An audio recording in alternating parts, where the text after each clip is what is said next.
आप सभी को राधे राधे और आप सभी का बहुत बहुत स्वागत है मेरे YouTube चैनल ज्ञान धारा में।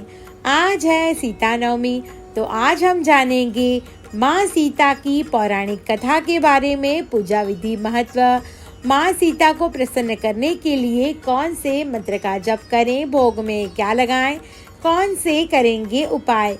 तो आइए जानते हैं विस्तार से। जय सिया राम। सीता नवमी का पर्व हिंदू धर्म में विशेष महत्व रखता है। यह पर्व वैशाख मास में राम नवमी के बाद मनाया जाता है और इसे जानकी जयंती के नाम से भी जाना जाता है। मान्यता है कि इस दिन माता सीता धरती पर अवतरित हुई थी। माता सीता, जिन्हें जानकी, मैथिली और सिया जैसे पवित्र नामों से पुकारा जाता है, पतिव्रता और शक्ति की प्रतीक हैं।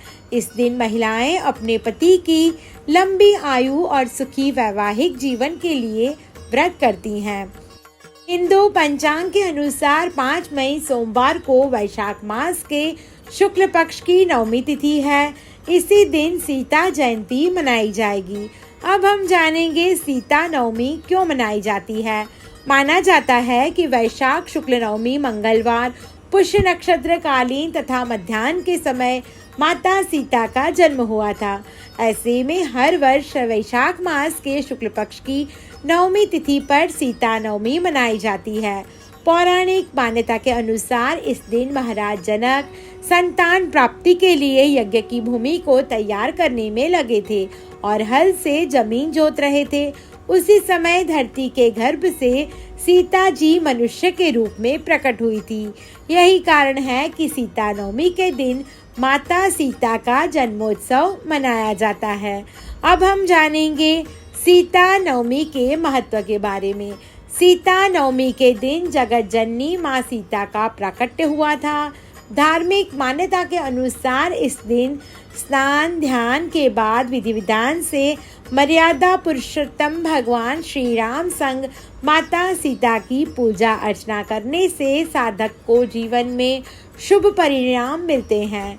माना जाता है कि माँ सीता की उपासना करने से साधक के जीवन में आ रहे सभी प्रकार के दुख, संकट और कलेश दूर होते हैं। अब हम जानेंगे सीता नवमी की पूजा विधि के बारे में। इस दिन व्रत रखते हैं तो ब्रह्म मुहूर्त में उठें, उसके बाद स्नान करके साफ वस्त्र धारण करें और व्रत व पूजा का संकल्प लें। अब एक चौकी पर लाल कपड़ा बिछाएं और उस पर माता सीता और भगवान श्री राम जी की तस्वीर स्थापित करें। अब पूरे स्थान पर गंगा जल का छिड़काव करें, माता सीता का श्रृंगार करें, उन्हें सुहाग की चीजें चढ़ाएं। उसके बाद माता सीता को फूल, माला, चावल, रोली, धूप, दीप, फल, मिठाई आदि अर्पित करें। माता सीता की आरती करें। तिल के तेल या शुद्ध घी का दिया प्रज्वलित करें। दीपक जलाने के बाद माता सीता के मंत्रों का 108 बार जप करें। सीता चालीसा का पाठ करें। शाम के समय भी माता सीता की आरती करें। इस तरह माता सीता जी की पूजा करने से व्यक्ति को अत्यंत शुभ फल की प्राप्ति होती है। अब हम जानेंगे माँ सीता नवमी की पौराणिक कथा के बारे में।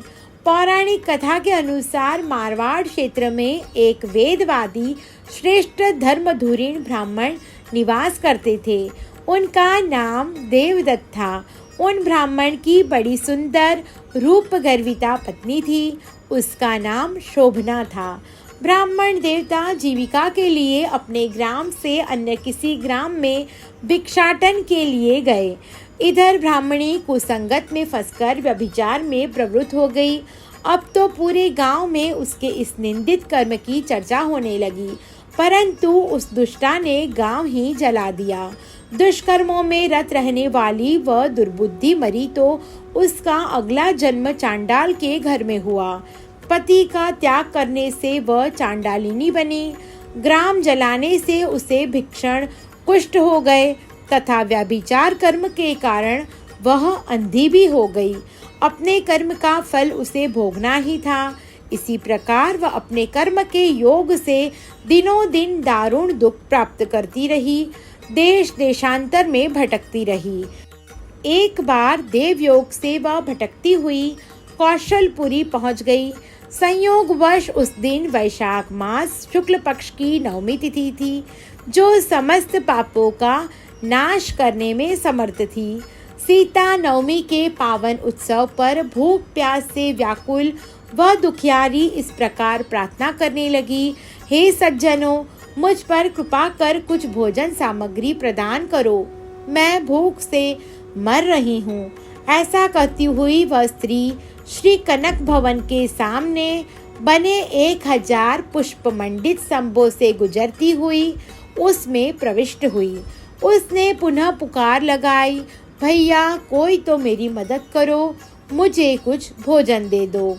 इतने में एक भक्त ने उससे कहा, हे देवी, आज तो सीता नवमी है, भोजन में अन्न देने वाले को पाप लगता है, इसलिए आज तो अन्न नहीं मिलेगा, कल पारणा करने के समय जाना, ठाकुर जी का प्रसाद भर पेट मिलेगा।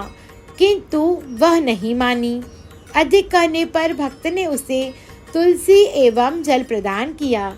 वह पापिनी भूख से मर गई, किंतु इसी बहाने अनजाने में उससे सीता नवमी का व्रत हो गया। अब तो परम कृपालिनी ने उसे समस्त पापों से मुक्त कर दिया। इस व्रत के प्रभाव से वह निर्मल होकर स्वर्ग में आनंद पूर्वक अनंत वर्षों तक रहने लगी। तत्पश्चात वह कामरूप देश के महाराज जय सिंह की महारानी कामकला के नाम से विख्यात हुई। जाति स्मरा उस महान साध्वी ने अपने राज्य में अनेक देवालय बनवाए, जिनमें जानकी रघुनाथ की प्रतिष्ठा करवाई। इस दिन जानकी स्तोत्र, रामचरितमानस आदि का पाठ करने से मनुष्य के सभी कष्ट दूर होते हैं। सीता नवमी पर जो श्रद्धालु माता जानकी का पूजन अर्चन करते हैं, उन्हें सभी प्रकार के सुख सौभाग्य प्राप्त होते हैं। सीता नवमी के दिन माता सीता को चावल और मखाने की खीर का भोग लगाएं। मान्यता के अनुसार माता सीता को लक्ष्मी का अवतार माना जाता है। माँ लक्ष्मी को खीर बहुत ही प्रिय है। इस खीर का भोग लगाने के बाद इसे प्रसाद के रूप में कन्याओं के बीच में बांट दें। इस उपाय को करने से आपके घर में बरकत आती है और माँ लक्ष्मी की कृपा बरसती है। अब हम जानेंगे माँ सीता को प्रसन्न करने के लिए कौन से मंत्र का जप करें। तो पहला मंत्र है ओम श्री सीताय नमः और दूसरा मंत्र है ओम श्री सीता रामाय नमः। अब हम जानेंगे सीता नवमी के दिन कौन से करेंगे उपाय। सीता नवमी के दिन आर्थिक स्थिति मजबूत करने के लिए आपको स्वयं पीले वस्त्र पहनने चाहिए। उसके साथ ही माता सीता और भगवान श्री राम को पीले वस्त्र अर्पित करें, पीले फूल चढ़ाएं और पीले पकवान से भोग लगाएं। इस उपाय को करने से आपके घर में आय के स्रोत बढ़ेंगे और धन वैभव में वृद्धि होगी। सीता नवमी के शुभ अवसर पर विवाहित महिलाओं को सीता माता को श्रृंगार की वस्तुएं अर्पित करें। उसके बाद श्रृंगार सामग्री किसी जरूरतमंद महिला को दान करें। इस उपाय को करने से आपके घर में सुख समृद्धि आती है और विवाहित महिलाओं के पति की उम्र लंबी होती है। माता लक्ष्मी भी इस उपाय से प्रसन्न होकर आपके घर में धन की कमी को दूर करती है। सीता नवमी के दिन गरीब और जरूरतमंद लोगों को सामर्थ्य के अनुसार दान करें। आपके हाथ से पुण्य के कार्य होते देख माता महालक्ष्मी आप पर बहुत प्रसन्न होगी और आपकी सभी इच्छाएं पूरी करेंगी। सीता नवमी के दिन व्रत और पूजा करने से नारी जीवन में समृद्धि, पति का दीर्घायु, पारिवारिक शांति का आशीर्वाद प्राप्त करती है। अविवाहित कन्याएं भी इस दिन व्रत रखती हैं ताकि उन्हें योग्य जीवन साथी मिले। इस दिन भक्तजन तामसिक भोजन से परहेज करें और संयम का पालन करें। माता जानकी ही जगत की उत्पत्ति, पालन और संहार करने वाली तथा समस्त संकटों तथा कलेशों को हरने वाली है। वह माँ भगवती सीता सभी प्रकार का कल्याण करने वाली राम वल्लभ है। उन भगवती सीता जी के चरणों में प्रणाम है। माँ सीता जी ने ही हनुमान जी को उनकी असीम सेवा भक्ति से प्रसन्न होकर अष्ट सिद्धियां तथा नवनिधियों का स्वामी बनाया था। जय सिया राम। आप सभी को मेरी ये वीडियो पसंद आई हो तो मेरा YouTube चैनल ज्ञान धारा को लाइक, शेयर और सब्सक्राइब करना ना भूलें। धन्यवाद।